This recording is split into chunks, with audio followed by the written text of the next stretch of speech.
The cameras were live. Jimmy showed a photograph. Noah Schnapp froze, slowly stood up, and without saying a word walked off stage. Jimmy's cards fell to the floor. The Tonight Show starring Jimmy Fallon. Studios 6A at 30 Rockefeller Plaza.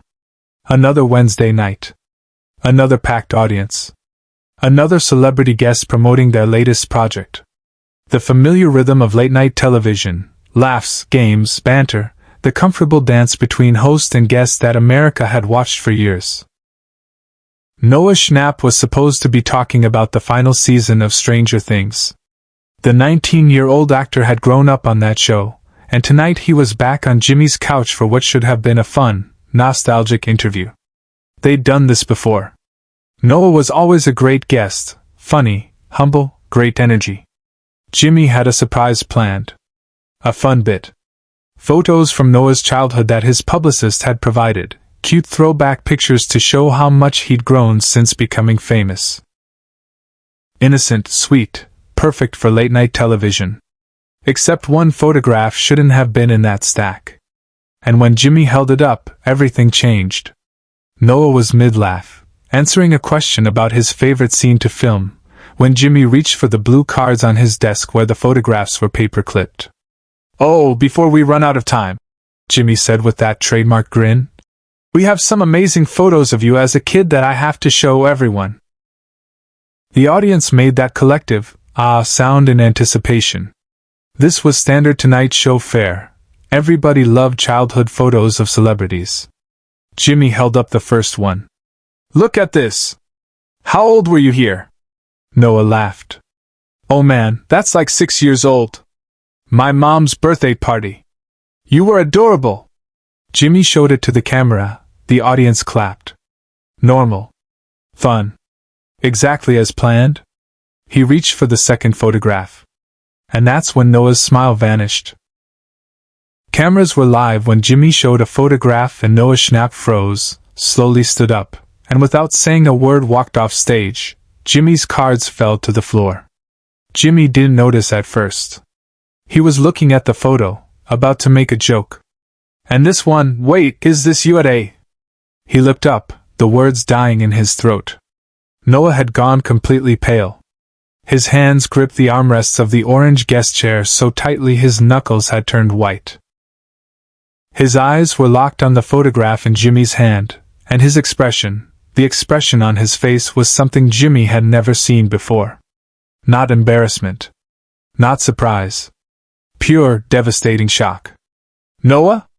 Jimmy's voice changed immediately, the host persona dropping. "Hey, you okay?" Noah didn't answer. He couldn't seem to form words. His breathing had become shallow, rapid. His eyes, still locked on that photograph, were filling with tears. The studio audience sensed something was wrong. The laughter stopped. 300 people sitting forward in their seats, uncertain what they were witnessing. The Roots had been ready to play bumper music. Questlove's drumsticks hovered above his kit, waiting for Jimmy's cue. But the cue never came.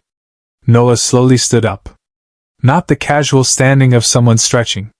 Not the polite rise of someone ending an interview.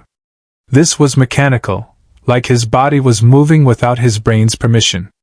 "Noah, talk to me, what's—" Jimmy started to say, but Noah was already walking. Past the guest chair.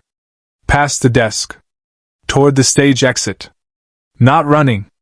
Just walking with purpose, one hand rising to cover his mouth, his shoulders beginning to shake. Jimmy's blue interview cards slipped from his fingers and scattered across the desk, several falling to the floor. He stood up, completely frozen, watching his guests walk off his stage in the middle of a live taping. The audience was silent. Not the comfortable silence before a punchline. The shocked, uncertain silence of people who know something real and terrible is happening but don't understand what. "Cut to commercial," Jimmy said, his voice barely audible but picked up by his microphone.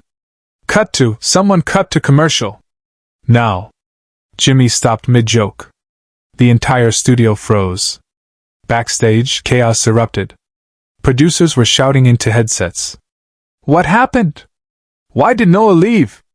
Is he okay?" Do we have a medical emergency? Jimmy walked off stage, following Noah, leaving his desk empty, something that never happened during a live taping. The audience remained in their seats, murmuring, confused, worried. He found Noah in the green room, sitting on the couch with his head in his hands, shoulders shaking with sobs. Two producers stood nearby, uncertain whether to approach or give him space. Jimmy waved them away. "Give us a minute," he said quietly. They left, closing the door behind them. Jimmy sat down beside Noah, not touching him, just present. For a long moment, neither of them spoke. The only sound was Noah trying to control his breathing, trying to stop crying and failing. "Noah," Jimmy said finally, his voice soft. "I don't know what just happened out there, but whatever it is, we're going to figure it out together, okay? You're safe here." Noah lifted his head. His eyes were red, his face streaked with tears. "That photo," he managed to say. "Where did you get that photo?" Jimmy pulled the photograph from his jacket pocket where he'd instinctively grabbed it when following Noah off stage. He looked at it properly for the first time. It showed two young boys, maybe 7 or 8 years old, arms around each other's shoulders, grinning at the camera. They were at what looked like a birthday party. Balloons in the background, party hats, cake on a table behind them. One of the boys was clearly a young Noah Schnapp.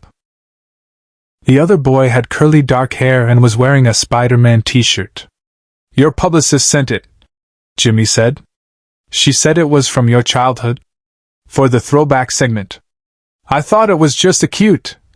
He stopped, seeing Noah's expression. "Who's the other kid?" Noah took a shuddering breath. "His name was Ethan. Ethan Morrison. He was my best friend." His voice broke on the word "was." Jimmy waited, understanding washing over him like cold water. "We met in first grade," Noah continued, staring at the photograph like it might disappear if he looked away. "We were inseparable. Did everything together. Sleepovers every weekend.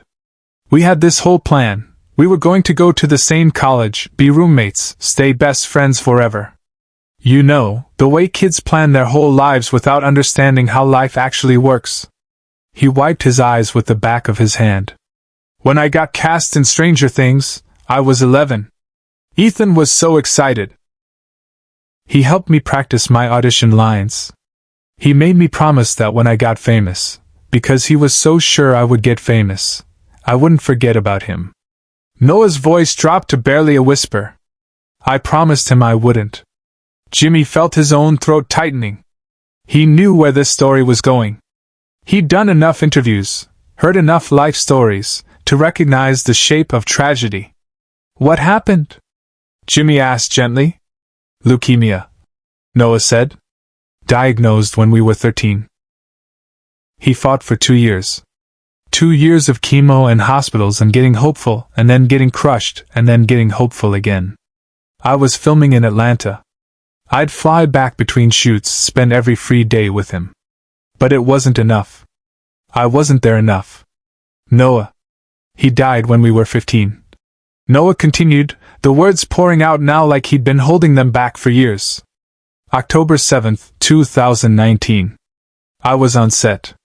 I couldn't leave. We were in the middle of shooting a crucial scene. His mom called me after. He'd asked for me. In the hospital. In the end. And I wasn't there because I was pretending to fight monsters in a TV show while my real best friend was actually dying. Tears were streaming down Noah's face now. I broke my promise. I got famous and I forgot to be there when it mattered most. Subscribe and leave a comment, because the most powerful part of this story is still ahead. Jimmy was quiet for a moment, then said, "Can I tell you something? Something I learned the hard way." Noah nodded, wiping his eyes again. "Being there doesn't always mean being physically present," Jimmy said. "My grandfather, he died when I was on SNL. I was in New York, he was in New York, but I was so caught up in work that I didn't visit him enough in his last months. I carried that guilt for years. Still do sometimes." He paused, making sure Noah was listening. "But my mom told me something that helped. She said, "Jimmy, you made him laugh every Saturday night on that show. You made him proud. You were there in the way you knew how to be at that age. And I think your friend Ethan knew you loved him. Even when you were in Atlanta. Even when you were working. Kids with cancer aren't stupid. They understand that life keeps going even when theirs might not." Noah let out a sound that was half laugh, half sob. He used to send me texts during episodes.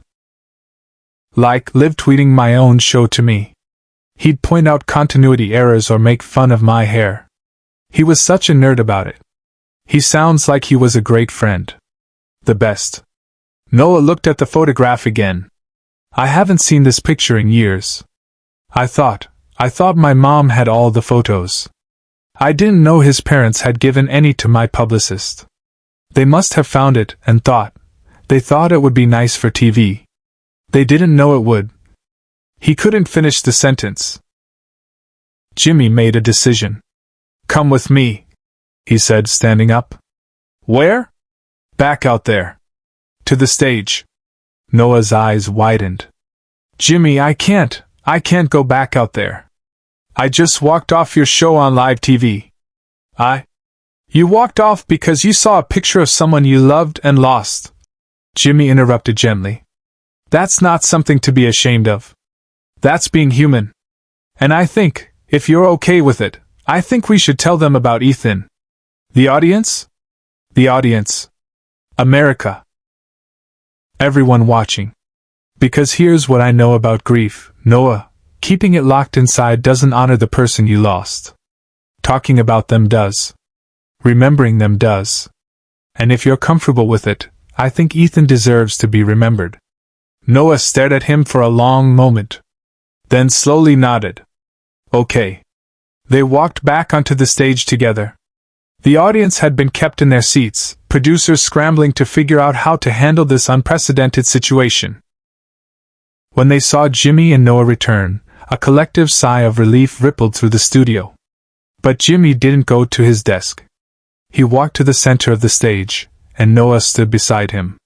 They were just two people, no desk between them, no interview setup, no pretense of host and guest. Behind the scenes, Fallon made a decision that defied every producer's expectation. Jimmy addressed the audience directly.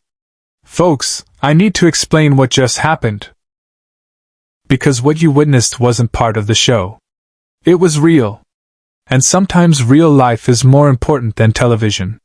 He looked at Noah, who nodded permission to continue. "A few minutes ago, I showed Noah a photograph. I thought it was just a fun childhood picture. But it wasn't. It was a picture of Noah and his best friend Ethan, who died from leukemia when they were 15 years old. And Noah hasn't seen that photograph in 4 years." The studio was completely silent. You could hear the air conditioning humming. Noah walked off stage because sometimes grief hits you when you don't expect it. Jimmy continued. "And I think we've all been there. Where something reminds us of someone we lost and suddenly we can't breathe, can't think, can't do anything except feel that loss all over again." He turned to Noah. "Do you want to tell them about Ethan?" Noah took a shaky breath. And then he did. He told the audience about meeting Ethan in first grade. About their Spider-Man obsession. About Ethan's horrible jokes that somehow always made Noah laugh.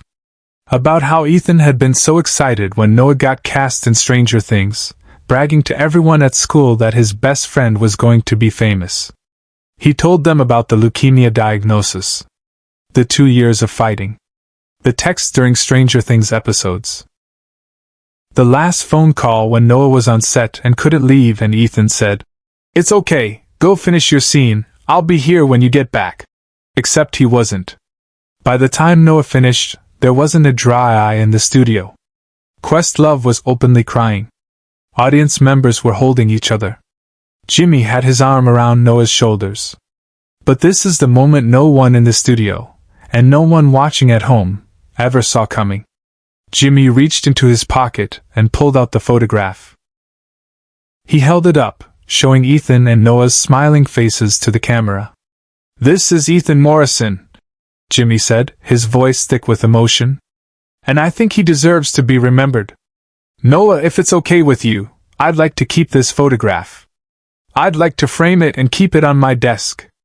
So every time I sit down to do this show, I'll remember that behind every celebrity, every interview, every joke, there are real people with real losses and real grief.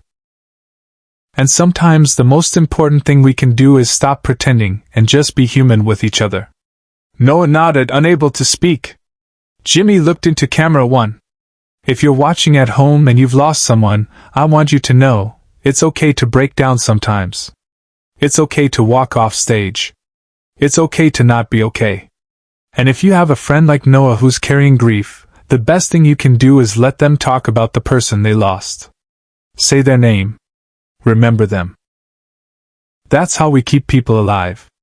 The audience stood. Not applause, not yet. Just standing, bearing witness, honoring this moment of raw human grief and connection. Then the applause came. Thunderous. Not for entertainment. For courage. For honesty. For two people who chose vulnerability over performance. Share and subscribe. Make sure this story is never forgotten. After the show, Jimmy had the photograph professionally framed. True to his word, he placed it on his desk. It's still there today. A small frame, slightly to the left of where Jimmy sits, visible if you know to look for it. The episode aired unedited. NBC wanted to cut Noah's walk-off, wanted to sanitize the moment, make it television appropriate. Jimmy refused. This is what happened, he told them. This is real. And people need to see that it's okay to not be okay. The response was overwhelming. Thousands of people shared their own stories of loss, of sudden grief, of moments when they'd had to walk away because the pain was too much. Noah received messages from other people who'd lost friends to cancer, thanking him for talking about Ethan, for making his friend's name known. 3 months after the episode aired, Noah visited Ethan's parents. He brought them a recording of the full interview. They watched it together, and Ethan's mom cried and said, "Thank you for remembering him. Thank you for saying his name." Noah visits them every few months now. They've become family, connected not by blood but by love and loss and memory. And on Jimmy's desk, in that small frame, 2 7-year-old boys smile at a birthday party, arms around each other's shoulders, frozen in a moment before loss, before grief, before life taught them that not all promises can be kept but some memories last forever. Ethan Morrison. Remembered. Never forgotten.